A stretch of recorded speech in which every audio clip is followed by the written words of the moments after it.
My dear students, today I am going to start probability.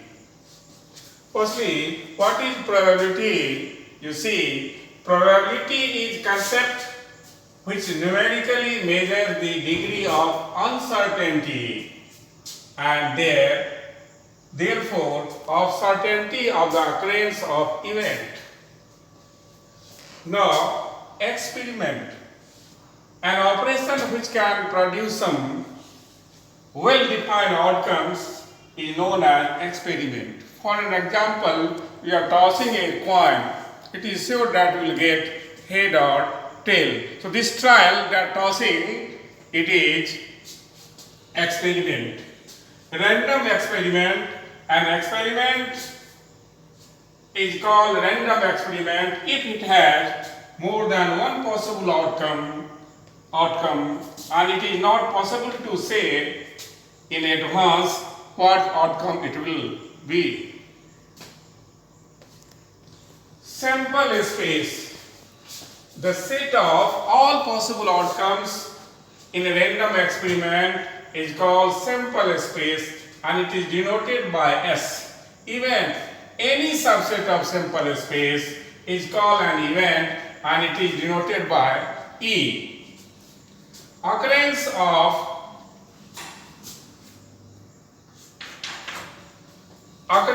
an event when the outcome of random experiment satisfy the condition maintained in the event, then we say that event has occurred. Now, equally likely event.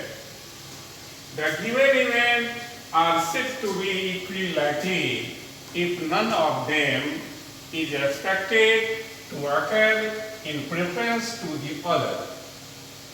Favorable outcomes. The outcomes which ensure the occurrence of an event are called favorable outcomes to that event. Sure event. An event which always happens is called sure event. For an example, if you are tossing a die and probability of getting a number less than 7, it is example of sure event. Impossible event, an event which never happens is called impossible event. Example of impossible event, if you are tossing a die, a number getting more than 7. More than 7 it is not possible because in dice numbers are 1, 2, 3, 4, 5, 6 only. Elementary event. An event which has only one outcome from the sample space, it is called elementary event. Compound event. An event which has more than one outcome from the sample space, it is called compound event. Example, if you are tossing a die and what is probability of getting 5? 5 is only 1 there. So it is elementary event. But getting even numbers and even numbers not only 2, 2, 4 and 6. So it is example of compound event. Now complementary event, let E is an event, then the event not E is complementary event of E and it is denoted by not E. Let E be the event, then first condition 0 less than equal to P less than equal to 1. That means probability of any event is less than 1 but greater than 0. Second property, P naught E, that is 1 minus PE. Third, P is equal to 1 minus P naught E, and fourth, P plus P naught E is equal to 1. Now, note on a pack of 52 cards. A pack of 52 cards contains 52 cards which are divided into 4 suites of 13 cards each.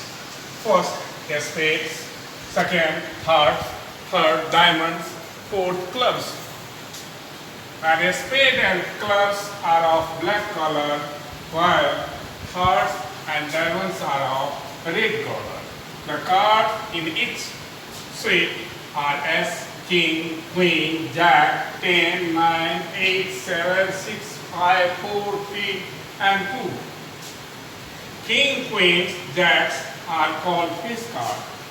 Thus, a pack of playing cards has 4 as 12 face cards and 36 numbered cards.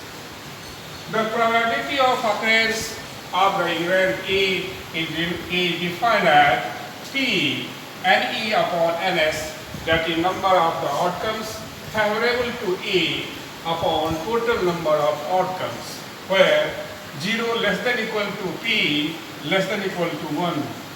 Now, tossing a coin twice. So, possible outcomes are HH, HT, TH and TT. Note, second, throwing two different dice. So, total number of possible outcomes 6 into 6, that is 36, and outcomes 1 1, 2 2, 3 3, 4 4, 5 5, 6 6 are called doublets. Now question first, find the probability of getting a composite number in throw of a dice. Let E be the event of getting a composite number. Here, sample space S 1, 2, 3, 4, 5, 6. So, elements of S, that is NS, is equal to 6. Also, event A, whose elements 4 and 6, these two are composite numbers. So, NE is equal to 2. Now we know that probability of event A to get a composite number, that is NE upon NS, 2 upon 6, 1 upon 3. Now, question 2, a coin is tossed twice at random.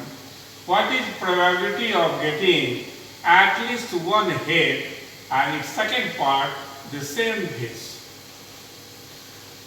So here, all possible outcomes when a coin is tossed twice are HH, HT, TH and TT. So NS is equal to 4, we got 4 parts, HH, ST, TH and TT, so NS 4. Let E1 be the event of getting at least one head. So elements of E1 must be HH, TH and HT. In 3 sets, one head is there. At least one head is there. So NE1 is 3. So PE1 probability of getting at least one head NE1 upon NS, and it is 3 upon 4. Again let E2 be the event of getting same phase, that is same phase means HH, TT. So here NS is equal to 4 and NE2 is 2. So probability of getting same phase, that is PE2, 2 upon 4 and it is 1 upon 2.